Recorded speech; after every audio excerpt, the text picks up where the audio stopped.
مشران ICMA د پاکستان سینو رهنما doctor سمیع راجان صاحب او د ICMA کاندیدیټ O زموږ teacher you ډېر ښه ملګری قربان آباد صاحب ډاکټر احمد اجاز صاحب اوس خو د خوش آمدید کوي او ډېر معززو ډاکټرانو راغلي یو ځل هم بیا سټارټ اخیستی دی نو بغیر د دغې نظر نه چې خلک څومره دي او څوک ارسي څوک نه ارسي دا یو سټارټ دی انشاءالله خو تاسو په علم کې چې وي چې هر پروګرام به انشاءالله دلته کوو هلته کې دا زوی کې څه مسله نشته پارکینګ هم شته او کرسي او هر څه پروګرام دي پروجیکټر وغیره دغې وجې نه لرې دی خو بیا هم موږ دلته دا پروګرام کوو ځکه چې په ننه ښار کې که موږ وګورو داسې ځایونه ډېر کم میلوېږي نو امید دی تاسو په مشوره باندې که تاسو خوښه وي نو نیکسټ پروګرام هم چې کله وي انشاءالله ما خو خپل تجویز دا دی چې دلته وشي بګیر تاسو پرې خبره کولی شو پروګرام آغاز باقاعده درس قرآن نه کوو محترم ډاکټر سمیع راجان صاحب ته دعوت ورکوم چې موږ ته درس مخکې کېږي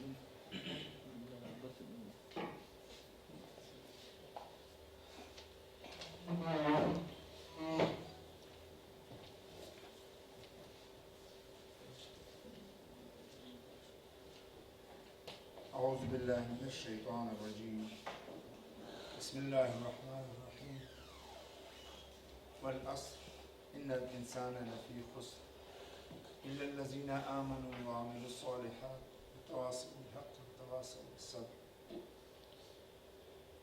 اس سے پہلے کہ میں درس شروع کروں تقریباً اکثریت ساتھی پشتو بولنے والے ہیں لیکن الحمدللہ سب اردو سمجھتے ہیں اور ہمارے محترم مہمان جو آئے ہیں دور سے آئے ہیں وہ اردو سمجھتے ہیں تو اگر میں اردو میں بات کروں تو کسی کے لیے کوئی مشکل تو نہیں ہوگی نا اردو ہماری قومی زبان بھی ہے اور مہمان نوازی نہیں کر سکتے تو یہ احترام تو کر سکتے ہیں کہ مہمانوں کے لیے اس زبان میں بات کریں جس کو ہم سب سمجھتے ہیں گرچہ میرے لیے بھی کہ ہم اردو میں زیادہ باتیں نہیں کرتے ہیں تو پھر تھوڑا سا مشکل ہو جاتا ہے لیکن خیر وہ ہمیں وہ درگزر فرمائیں گے اگر ہم سے کوئی اردو بولنے میں غلطی ہوئی تو میں جب سے آیا تھا 3-4 موضوعات میرے ذہن میں تھی کہ میں کس موضوع پہ بات کروں ڈاکٹر صاحب نے بھی مذاق میں ایک بات کی تھی میں ادھر بیٹھا ہوا تھا ڈاکٹر صاحب ادھر تھے پھر قدرتی بس ڈاکٹر صاحب ادھر بیٹھ گئے میں ادھر آ گئے ڈاکٹر صاحب نے کہا کہ وقت نے مجھ کو ادھر اور آپ کو ادھر پہنچا دیا تو اس وقت کے بعد کے ساتھ ہی پتہ نہیں میرا ذہن ٹک گیا کہ میں نے سورہ عصر پہ ہی بات کرنی ہے تو شاید اللہ تعالیٰ نے مجھے اس طرف وہ اشارہ ہو سکتا ہے سورہ عصر وہ صورت ہے جو جس پہ اگر میں 5 منٹ بھی آپ مجھ سے بات کہیں تو 5 منٹ پہ بھی ہم بات ختم کر سکتے ہیں اور اگر اس پر ہم 3 گھنٹے بھی بات کریں تو میرے خیال میں ہم اس کا حق ادا نہیں کر سکتے ہیں اس موضوع کا اس کی تشریح کا تو اس لیے میں پہلے تو پروگرام کے آرگنائزر سے پوچھوں گا کہ میرا ٹائم وہی ہے 15-20 منٹ ہے یا کم اچھا جی یہ گھڑی اس پہ 11:30 ہے اسی کے مطابق چلے گی یہ سورت قرآن مجید کی مختصر ترین صورتوں میں سے ایک ہے یعنی آیات کے لحاظ سے اس سے مختصر صورت نہیں ہے حروف کے لحاظ سے شاید ایک ہی صورت ہے وہ جو سورہ کوثر ہے جو اس سے مختصر ہے معنی اور تشریح کے لحاظ سے بھی میرے خیال میں کہ اس سے یعنی گہرائی شاید کسی صورت میں ہو اور اس صورت میں یعنی کچھ مفسرین نے بھی یہ بات کہی ہے اور میرے خیال میں یہ بہت مناسب بات ہے اس کے حوالے سے کہ اگر یہ ایک ہی صورت نازل ہوتی تو انسانیت کے لیے کی فلاح کے لیے ہماری ہدایت کے لیے یہ ایک ہی صورت کافی تھی لیکن اللہ مہربان ذات ہے اس نے پوری قرآن مجید پوری کتاب 114 صورتیں چھوٹی اور بڑی بھیج دی جس میں ہماری زندگی اور ہماری دنیا اور ہماری آخرت معاملات اور ہر لحاظ سے اس میں ہدایت ہے ہمارے لیے، صراط مستقیم بیسیکلی ہمیں اللہ تعالیٰ نے سکھایا گیا. لیکن ہدایت کے لیے یہ ایک صورت ہمارے لیے کافی تھی. میری پوری قرآن ہماری پسندیدہ کتاب ہے، کچھ صورتوں کے ساتھ انسان کا زیادہ لگاؤ ہوتا ہے. میری قدرتی بات ہے کہ میں جب بھی بات شروع کرتا ہوں، اکثریت جن ساتھیوں نے مجھے دیکھا، میں آغاز سورہ عصر سے ہی کرتا ہوں. یعنی بات کا آغاز میں کم از کم شروع میں یہ صورت پڑھ لیتا ہوں، مجھے بہت پسند ہے. اور یہ مجھے صرف نہیں ہے، صحابہ کا سنت ہے. صحابہ کے حوالے سے میں نے تفہیم القرآن میں پڑھا ہے کہ وہ جب ملتے تھے اس وقت تک ایک دوسرے سے جدا نہیں ہوتے تھے جب تک ایک دوسرے کو سورہ عصر نہ سنا دیتے.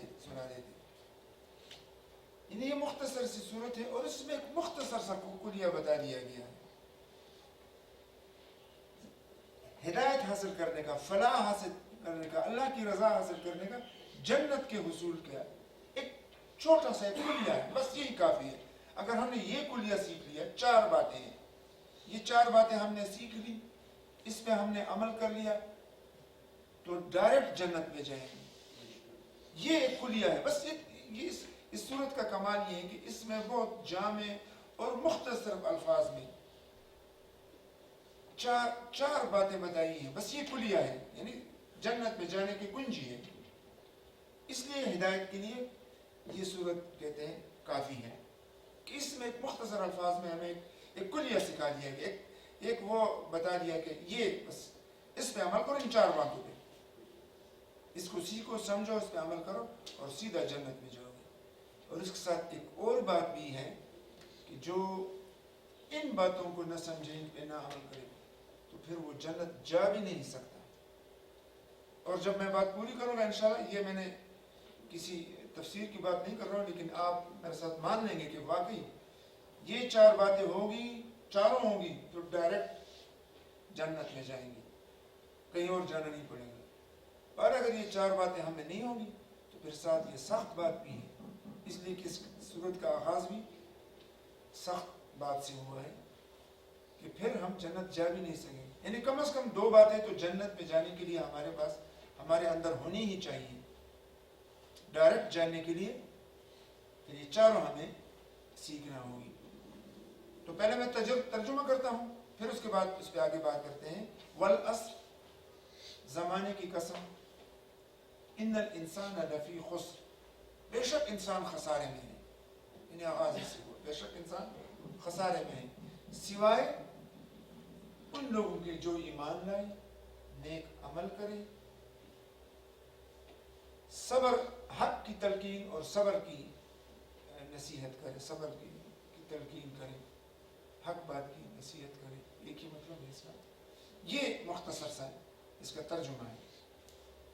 آغاز بڑے زبردست انداز میں ہوا ہے، والعصر، زمانے کی قسم.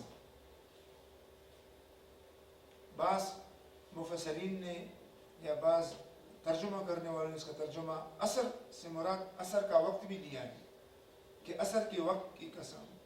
لیکن اگر میں ابھی تشریح کر لوں تو آپ میرے ساتھ قائل ہو جائیں گے کہ جن لوگوں نے اس کو زمانہ سے مراد لیا ہے وہی زیادہ بہتر ہے، وہی زیادہ ٹھیک ہے کہ اللہ تعالیٰ نے زمانے پہ قسم کھائی ہے. پہلے تو ہم اس کو سمجھتے ہیں کہ اللہ تعالیٰ کیوں قسم کھاتا ہے. اللہ کو قسم کھانے کی کیا ضرورت ہے؟ یعنی ہم جب قسم کھاتے ہیں تو کم از کم 2 باتیں اس میں ہوتی ہیں. پہلی بات یہ ہوتی ہے کہ ہم اپنی بات کی سچائی ثابت کرنے کے لیے قسم کھاتے ہیں. اللہ کو اس کی کوئی ضرورت نہیں. اللہ کو قسم کھانے کی کیا ضرورت ہے کہ اپنی بات، اللہ کی ہر بات سچی ہے، چاہے وہ قسم ہے چاہے بغیر قسم کے ہے. دوسری بات یہ ہے کہ ہم جس ذات پہ قسم کھاتے ہیں تو میری اس قسم سے اس ذات کی بڑائی ظاہر ہوتی ہے. تو اللہ کی قسم ہے یہ چیز نہیں ہے کہ کوئی چیز اللہ سے کیا بڑا ہو. اللہ ہی کا پیدا کر دے، سب کچھ اللہ ہی نے پیدا کی، تو اس سے تو کوئی بڑی چیز نہیں ہو سکتی نا. اور اللہ نے کس پہ کھائی؟ زمانے پہ قسم کھائی ہے، کہیں دن اور رات پہ قسم کھائی ہے، کہیں زیتون پہ، کہیں انجیر پہ قسم کھائی ہے. یعنی یہ چیزیں قرآن میں آئے ہیں، ان کا ذکر آیا ہے، یہاں تک کہ مکڑی کا ذکر آیا ہے. تو یہ تو کوئی ایسی چیزیں نہیں ہے کہ جو بہت معتبر چیزیں ہیں اور بہت یعنی بابرکت چیزیں. قسم اللہ وہاں کھاتا ہے جہاں پر آگے جو بات اللہ تعالیٰ کرتا ہے اس بات کی گواہی، اس پہ وہ شہادت دیتی ہے وہ بات.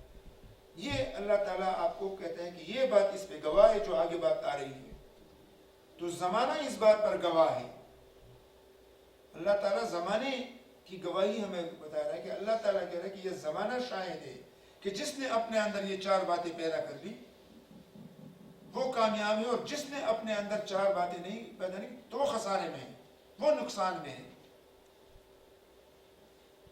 اور زمانہ ہمیں معلوم ہے کہ زمانہ 3 ہے، ماضی، حال اور مستقبل. مستقبل ہم نے نہیں دیکھا ہے، مستقبل کا حال اللہ کو معلوم ہے، ہمیں نہیں معلوم.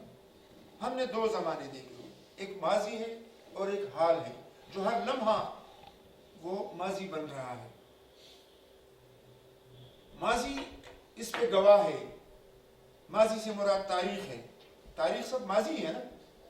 جن لوگوں نے اپنے اندر یہ صفات پیدا کی ہیں، تاریخ میں ہم پڑھے ہیں، قرآن میں ہم نے باتیں پڑھی ہیں، تاریخ میں ہم نے پڑھا ہے، قوموں کا حال پڑھا ہے، افراد کا پڑھا ہے، ہم نے فرعون کا حال پڑھا ہے، ہم نے نمرود اور قارون کو پڑھا ہے، ہم نے شداد کو پڑھا ہے. ہم نے ان کو دیکھا ہے جو طاقتور تھے، جو زوراور تھے، جو دولت مند تھے، جن کے پاس حکومتیں تھیں، لیکن جن میں یہ 4 باتیں نہیں تھیں، وہ خسارے میں تھے. سب کچھ ان کا ضائع گیا، ختم ہو گیا. اور ہم نے اسی تاریخ میں اور اس قرآن میں پڑھا ہے ان کا بھی حال، پیغمبروں کا، نیک لوگوں کا. نوح علیہ السلام کا حال ہم نے پڑھا. 950 سال اس نے گزارے، چند افراد اس نے پیدا کی، لیکن آج تک بنی نوح انسان اسی کی وجہ سے کہا جاتا ہے. ہم نے پیغمبروں کا حال پڑھا ہے، جنہوں نے اپنے اندر یہ خوبیاں پیدا کی تو وہ کامیاب ہیں. یہی قرآن ہمیں بتاتا ہے. کامیاب یہ لوگ ہیں. کامیاب وہ نہیں جس کے پاس بنگلہ ہے، کامیاب وہ نہیں ہے جس کے پاس دولت ہے، کامیاب وہ نہیں ہے جس کے پاس حکومتیں ہیں. کامیاب وہ ہے جن میں یہ 4 خصوصیات ہیں. تو ایک ماضی ہے اور ایک حال ہے. حال کیا ہے؟ ابھی جو ڈاکٹر صاحب نے بات کی کہ وقت نہیں، تو وقت یہ جو ہے، یہ ہمارے پاس یہ وقت جو ہے، دیکھو ایک دن ہم بیٹھے ہوئے تھے، ہم نے اس پروگرام کا فیصلہ کیا، وہ ماضی ہو گیا. آپ لوگوں نے خبر پڑھ لی، فون آیا، میسج آیا، آپ لوگوں نے فیصلہ کیا، ماضی ہو گیا. صبح آپ گھر سے نکلے، ادھر آئے ہیں، میرا اعلان ہوا میں درس دوں گا، ماضی ہو رہا ہے. ہر لمحہ میں بات کر رہا ہوں، میرا ہر جملہ ماضی ہو رہا ہے، ہر سیکنڈ ماضی میں جا رہا ہے. یہ وقت ہے، یہ گواہ ہے، یہ وقت ہے. اس سے میں نے فائدہ اٹھایا، اس میں نے اپنے اندر یہ 4 خصوصیات پیدا کی تو کامیاب ہوں گا. ورنہ یہ وقت اتنی تیزی سے جا رہا ہے. دیکھو نا، آپ اپنی زندگی پہ غور کریں نا.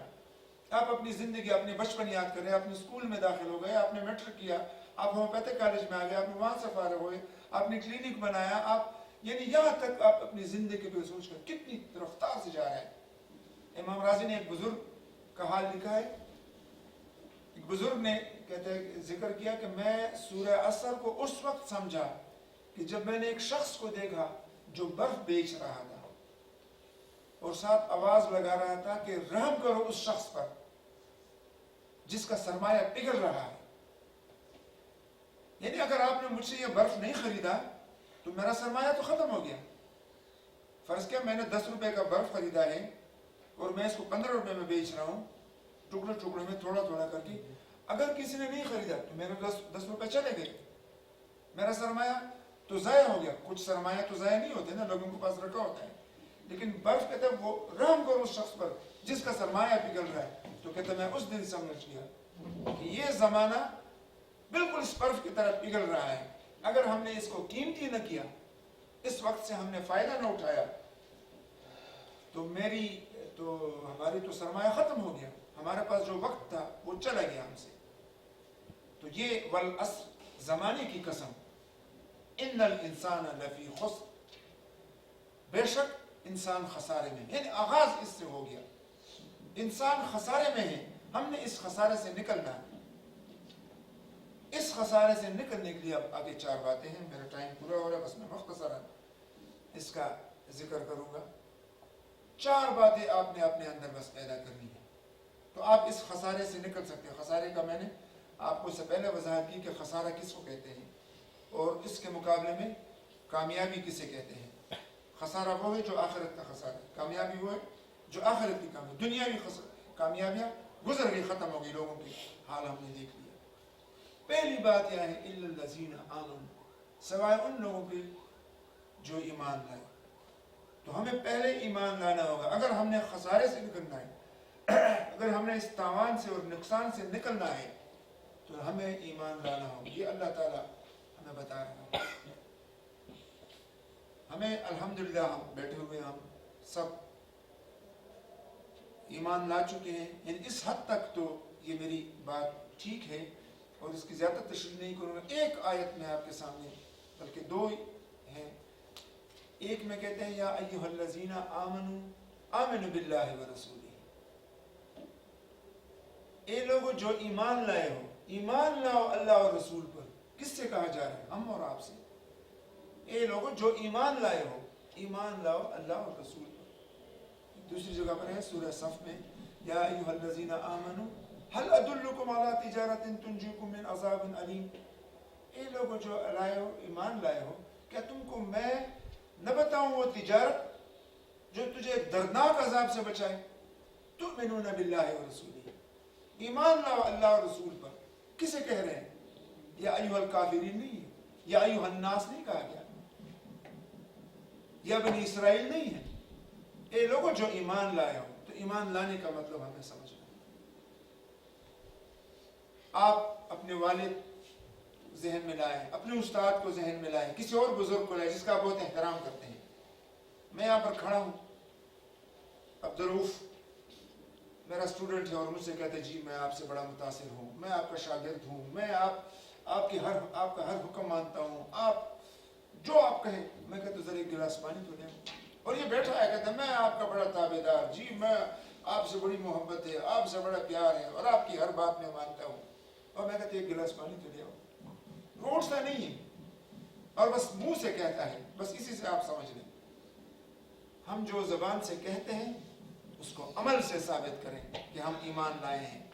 انہی سے کہا رہا ہے کہ جو ایمان لائے ہو تم اللہ اور رسول پر ایمان لاؤ. الا الذین آمنوا وعملوا الصالحات، اور سوائے ان لوگوں کے جو ایمان لائے اور نیک عمل کرتے ہیں. یہ لازم و ملزوم ہے ایک دوسرے کے ساتھ. یعنی کہیں بھی قرآن میں نیک عمل کا ذکر صرف نہیں آیا ہے. آپ پورا قرآن اٹھا کے پڑھیں، اس سے پہلے ایمان کا ذکر ضرور ہوگا. ہم کبھی کبھی کہتے ہیں نا کہ یار جنت میں یہ جائیں گے، وہ کافر تو ہم سے بہت آگے ہو. کچھ بھی ہے اگر آپ کا ایمان نہیں ہے تو آپ کا سارا عمل ضائع ہے. آپ جو بھی کرتے ہیں نیک عمل سے پہلے ایمان لازمی چیز ہے. تو نیک پہلی بات کہ ہمیں ایمان لانا ہوگا. دوسری بات اس کے مطابق زندگی گزارنی ہوگی، نیک عمل کرنا ہوگا، اسی کے مطابق چلنا ہوگا. یہ دو وہ چیزیں ہیں جو ہماری انفرادی زندگی سے تعلق رکھتی ہیں. یعنی میں ایمان اجتماعی نہیں لاتا ہوں، میں خود ایمان لاؤں گا. ہر شخص زبان سے بھی اقرار کروں گا، دل میں بھی کروں گا، پھر اس کے بعد عمل بھی اس کے مطابق کروں گا. اور نیک عمل کا بھی تعلق میری زندگی سے ہے. اس کے بعد جو آگے دو چیزیں ہیں وہ انفرادی نہیں ہو سکتی ہیں، اس کا تعلق اجتماعیت سے ہے. الا الذین آمنوا وعملوا الصالحات وتواصوا بالحق. میں حق کی تلقین کروں گا، حق کی نصیحت کروں گا. حق کیا ہے؟ قرآن حق ہے، دین حق ہے. ہر حق بات جو ہے حق کی میں تلقین کروں گا. یہ لازم ہے اور یہ انفرادی چیز نہیں ہے، یہ اجتماعیت کے ساتھ تعلق رکھتی ہے. آپ نے اس کے لیے اجتماعیت بنانا ہے، آپ نے ایک اجتماعی زندگی ہوگی. آپ نے دین کی دعوت کے لیے کوئی بھی اس طرح کی جو بھی آپ اس کا آپ ذہن میں لائیں، اس کے لیے آپ نے جدوجہد کرنی ہوگی. اگر میں انفرادی کام کروں گا تو مشکل ہوگا میرے لیے، اور حق کے راستے میں پھر مشکلات آتی ہیں. لازمی بات ہے. پیغمبروں کی زندگی سے لے کر آج تک جو نیک لوگ گزرے ہیں، جن لوگوں نے دین کا کام کیا ہے، اس کو کسی نے آسانی سے مانا نہیں ہے. ان پر تہمتیں لگی ہیں، ان پر الزامات لگے ہیں،